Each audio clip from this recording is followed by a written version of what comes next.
시청자 여러분 그리고 장병 여러분 안녕하십니까? 국방 뉴스를 전해드립니다.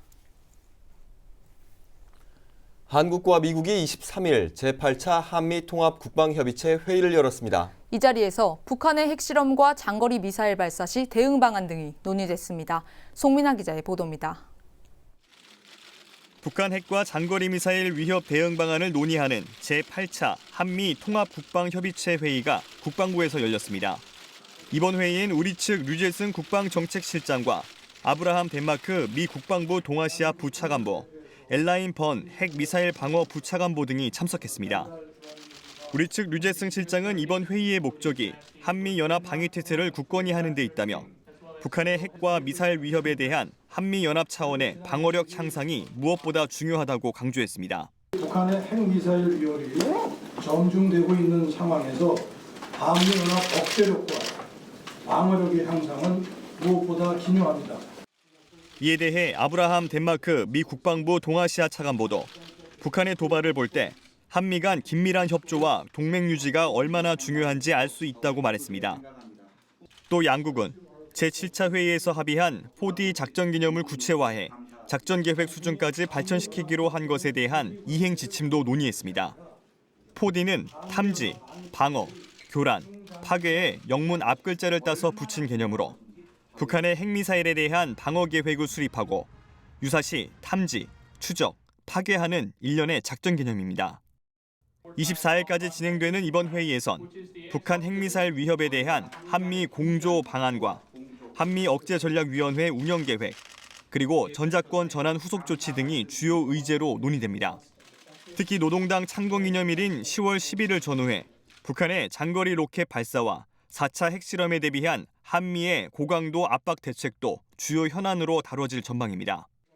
8일째를 맞은 한미통합국방협의체 회의는 지난 2011년 한미안보협의회에서 신설하는 데 합의했으며 우리 측 국방정책실장과 미 국방정책차관이 동맹 현안 협의를 위해 연 1회 열리는 고위급 회의와 반기 단위로 실시하는 본회의로 나눠 개최하고 있습니다.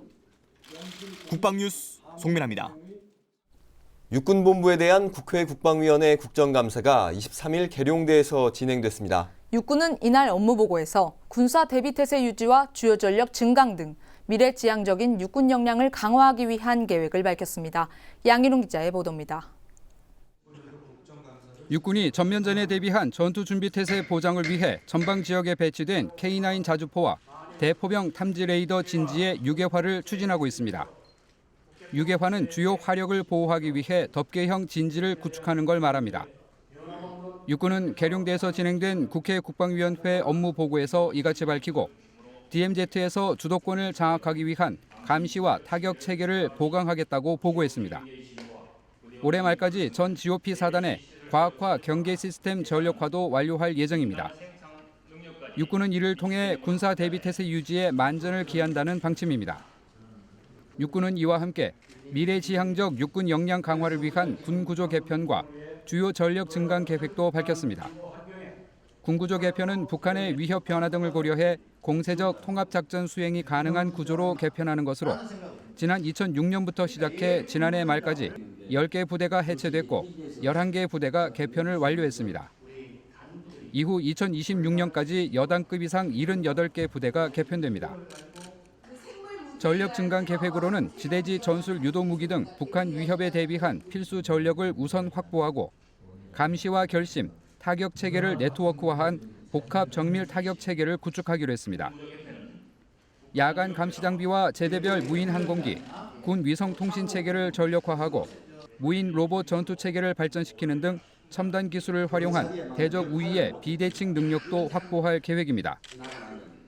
장준규 육군참모총장은 인사말을 통해 육군은 변함없는 북한의 군사 위협과 도발에 대비하고 빠른 속도로 변화하는 안보 환경에 효과적으로 대응해야 한다면서 국민의 기대에 부응하고 더욱 신뢰받기 위해 적과 싸워 반드시 이기는 정예 육군을 육성하겠다고 다짐했습니다. 한편 이날 국정감사에서 새정치민주연합 윤후덕 의원은 지난달 북한의 포격 도발 당시 우리 군이 북한의 도발 징후를 먼저 포착하고 대비했다면서 적 도발에 대한 신속 정확한 판단과 조치로 군에 대한 신뢰를 갖게 한 장병들에게 포상이 이루어져야 한다고 말해 관심을 모았습니다. 국방뉴스 양희룡입니다.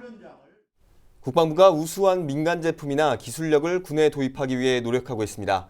이를 위해 올해 처음으로 우수 상용품 시범 사용업체 설명회를 기획했는데요. 여기 나온 제품을 소량 구매해서 사용해보고 만족도가 높은 품목은 전군에 확대 도입할 예정입니다. 윤현수 기자가 보도합니다. 국방부가 우수한 민간 기술이나 제품에 대해 진입 장벽을 낮추고 개방하기 위한 시도를 하고 있습니다. 이른바 우수 상용품 시범 사용제도. 우수한 기술력이나 제품을 보유한 민간 업체가 있으면 설명회를 열어 전문가 평가를 거쳐 도입하겠다는 겁니다. 까다롭고 복잡한 행정 절차가 없어진 대신 직접 사용하는 군장병의 만족도가 높아야 합니다. 아이디어와 기술력으로 승부를 봐야 합니다.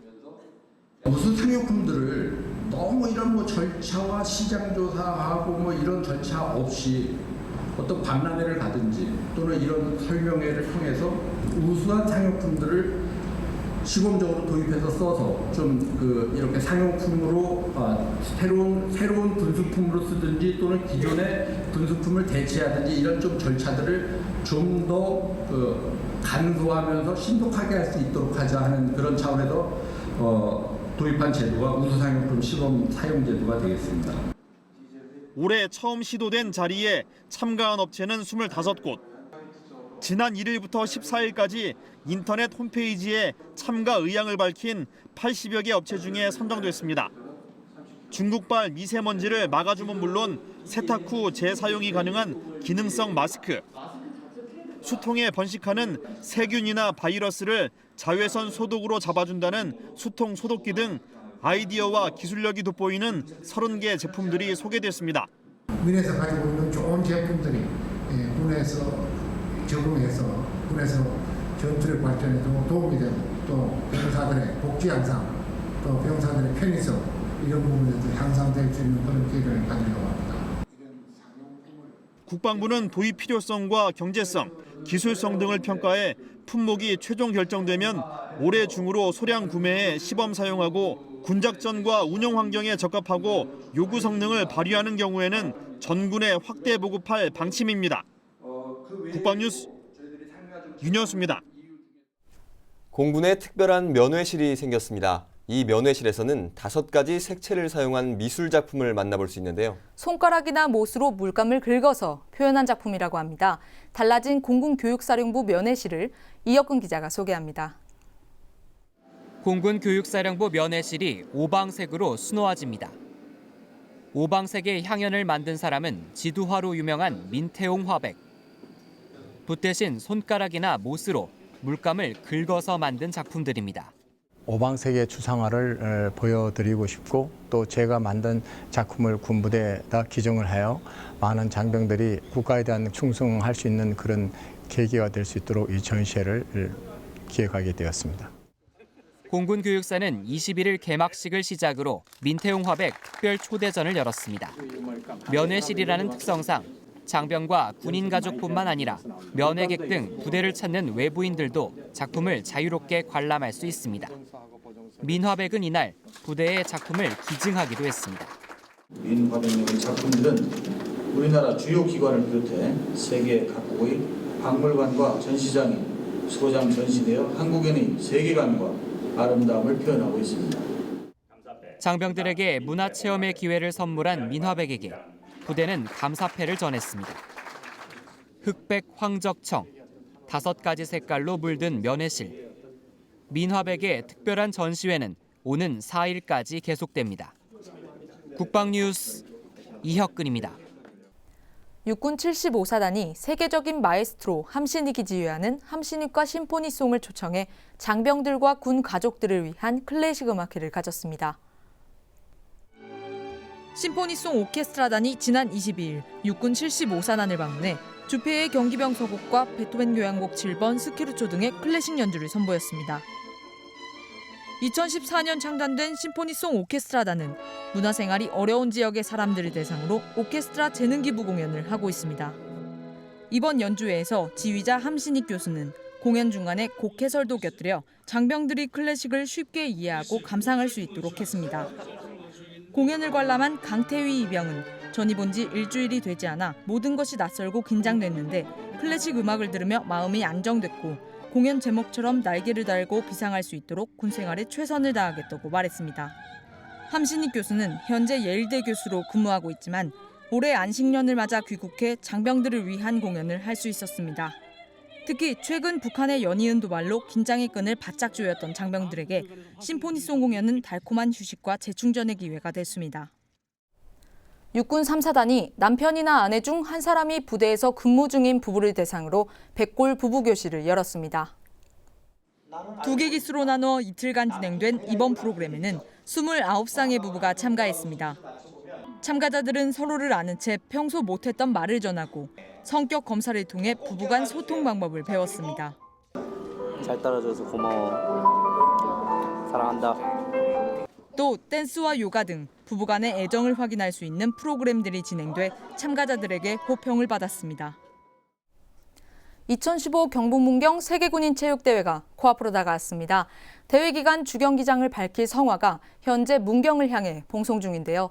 육군 12사단은 22일 강원도 인제에서 세계군인체육대회 성화 봉송 행사를 가졌습니다. 이번 성화 봉송에는 독립운동가 이대산 농의 손자 최길성 병장을 비롯한 부대 모범장병들과 부대 지휘관, 인제군의 지역 주민들이 성화 봉송 주자로 나섰습니다. 우리 부대의 대표로 군인의 대표로 성화 봉송 주자가 되었다는 게 자랑스럽고 뿌듯합니다. 잘 달리겠습니다. 10월 2일 개막하는 세계군인 체육대회를 기념하는 성화는 21일 임진각에서 처음 채화돼 파주, 연천, 철원, 화천, 인제, 고성을 지나 대회 개최지인 문경까지 626km 봉송됩니다.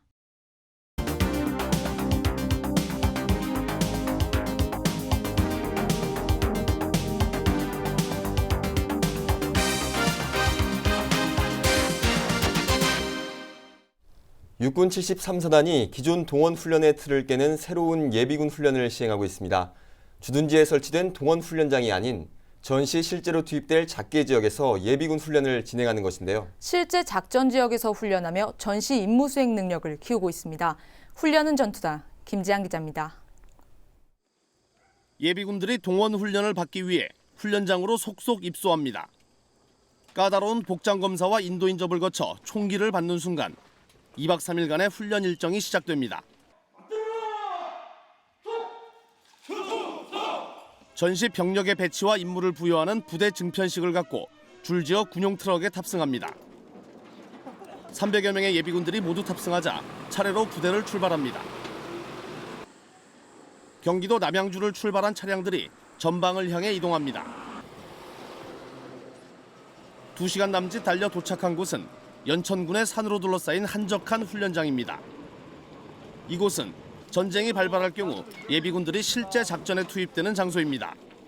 육군 73사단이 동원 훈련의 실전성을 극대화하기 위해 올해 처음 시행한 작계 지역 예비군 훈련입니다. 기존의 동원 훈련장이 아닌 실제 작전 지역에서 훈련함으로써 전시 임무 수행 능력을 향상시키는 데 목적이 있습니다. 전시에 동원 병력이 실제 싸워야 할 곳에서 실제 훈련을 함으로써 적과 싸워 반드시 이길 수 있는 능력을 향상시켰습니다. 본격적인 포사격 훈련이 시작됩니다.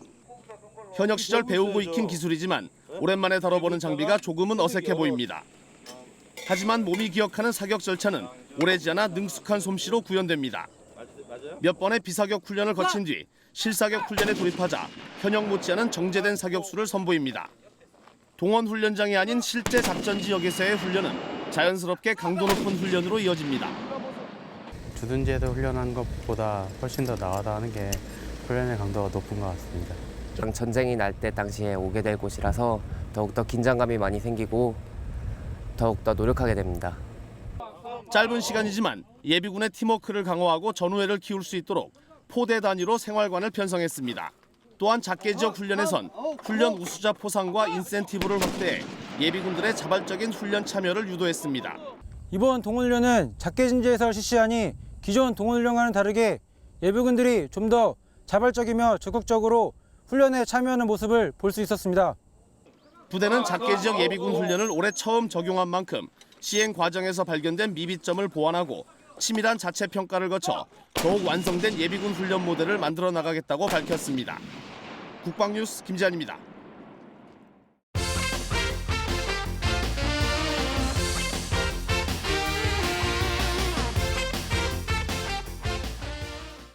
국방뉴스는 매주 이 시간 병무제도에 대한 궁금증을 풀어보기 위해 병무수첩 코너를 마련하고 있습니다. 오늘은 병력동원 소집제도에 관해 병무청 김용두 부대변인 모시고 이야기 나눠보겠습니다.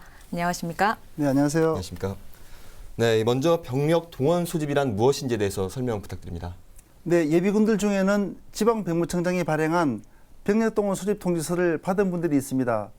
병력동원 소집은 유사시 군 부대를 편성하거나 작전에 필요한 인원을 충원하기 위해서 병역법에 따라 예비군을 소집하는 것을 말합니다. 만일 국가 비상사태가 발생하게 되면 짧은 기간에 많은 예비군을 신속하게 동원해야 됩니다. 네. 그런데 유사시가 되면 병력동원 소집 통지서를 빨리 교부할 수 없는 상황이 발생할 수 있기 때문에 지방병무청장이 유사시 동원해야 될 예비군들을 지정을 하고 그 지정된 예비군들에 대해서 병력동원 소집 통지서를 미리 평상시에 보내드리고 있습니다. 네, 이 병력 동원 소집 통지서를 이메일로 받는 사람도 있다고 들었는데 수령 방법에 대해서도 설명해 주시죠. 네, 병력동원 소집 통지서를 이메일로 받는 사람도 있고 등기 우편으로 받는 사람들도 있습니다. 예비군이 이메일로 받겠다고 수신 동의를 한 사람들과 징병검사를 받을 때 나라사랑 메일을 부여받은 사람들은 지정된 메일로 병력동원 소집 통지서가 도달이 되게 됩니다.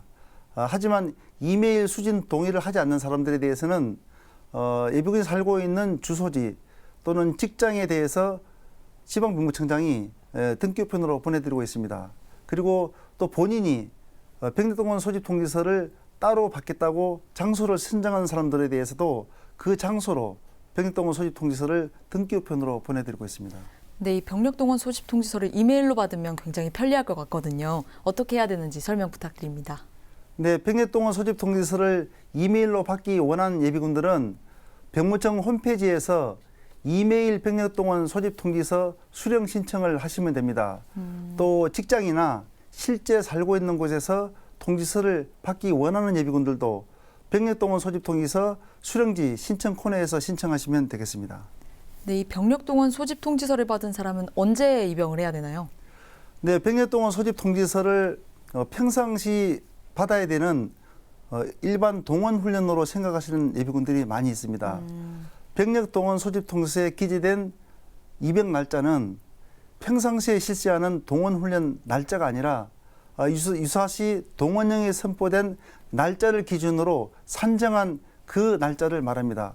예를 들어 병력동원 소집 통지서에 기재된 입영 일시가 N+1일 10시부터 11시로 돼 있다면 동원령 선포된 그 다음 날 10시부터 11시까지 통지서에 기재된 장소로 입영하시면 된다는 뜻입니다. 네, 또 이 병력 동원 소집 통지서의 색상이 다른 경우도 있다고 하는데 그건 어떤 경우입니까? 네, 병력 동원 소집 통지서와 동원훈련 통지서 또 부분동원 통지서가 혼란이 되기 때문에 색깔을 구분해서 예비군들이 알아볼 수 있도록 하고 있습니다. 앞에서 말씀드린 병력 동원 소집 통지서 색깔은 분홍색입니다. 그리고 총동원령 선포되기 전에 긴급하게 동원해야 될 일부 예비군에 대해서는 부분 동원을 하고 있는데요. 부분 동원은 소집 일시가 PM으로 되어 있습니다. 이 PM으로 기재된 부분 동원 소집 통지서는 통지서 색깔이 흰색입니다. 그리고 매년 실제로 받는 동원훈련 통지서는 푸른 색깔의 통지서입니다. 네, 이 예비군 같은 경우에는 모두 병력동원 소집 대상이 되는 겁니까? 예비군들 중에는 동원 지정이 된 분들도 있고 또 동원 지정이 되지 않는 사람들도 있습니다.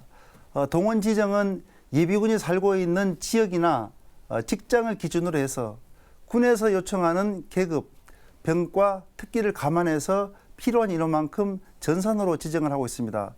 따라서 거주하고 있는 지역에 예비군이 많거나 또는 예비군이 전역을 할 때 군 계급 특기가 많은 지역에 거주하는 예비군들은 동원 지정이 안 될 수도 있습니다.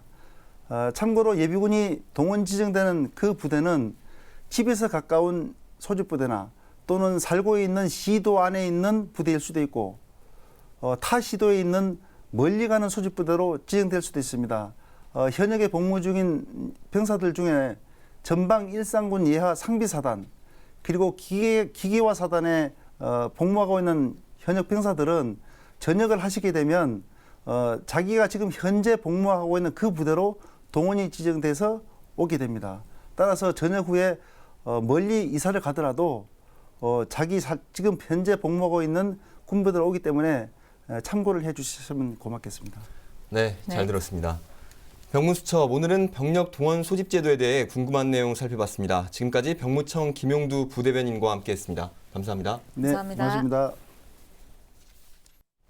한미 양국이 통합 국방협의체 회의를 열고 북한의 핵실험과 장거리 로켓 발사 위협에 대한 대응 방안을 논의했습니다. 특히 북한이 노동당 창건 기념일을 전후로 도발할 경우를 대비한 고강도 압박 대책 등도 조율할 것으로 알려졌는데요. 우리 군 역시 감히 북한이 도발할 수 없도록 오직 강력한 힘으로 뒷받침할 것입니다. 국방뉴스를 마칩니다. 시청해주신 여러분 고맙습니다.